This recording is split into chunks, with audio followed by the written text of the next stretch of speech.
Films अस्थामा।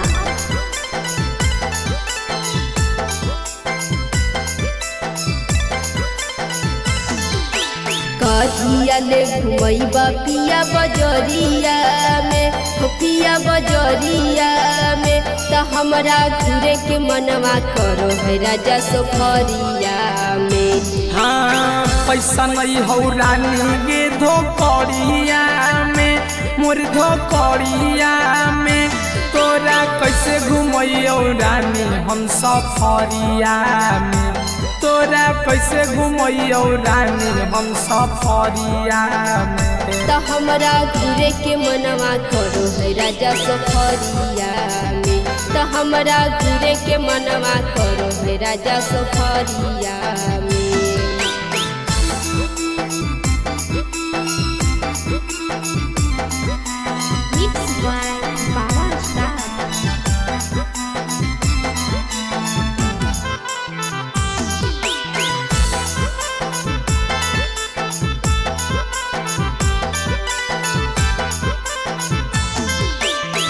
बड़ा दिन से कहला ये राजा घुमैबो जमुई बजरिया, कहियो न देला ये राजा कीन के न दुनिया।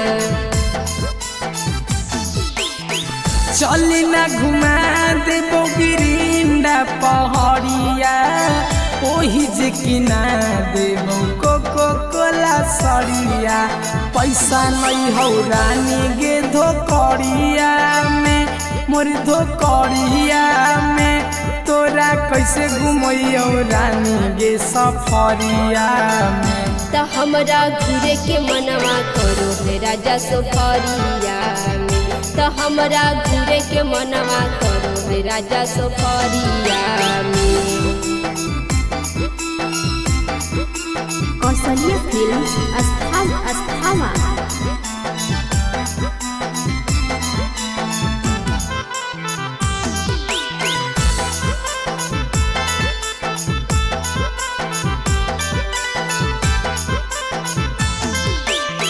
बाबा या स्टार पिया झूठ कहेला बोलल हो, अबरी न मानबो सिनेमा हॉल चलबो। बाबा या सटार देतौ सौखावा पुराई गे, भीमसेन बिहारिया संगे देतौ घुमाई गे।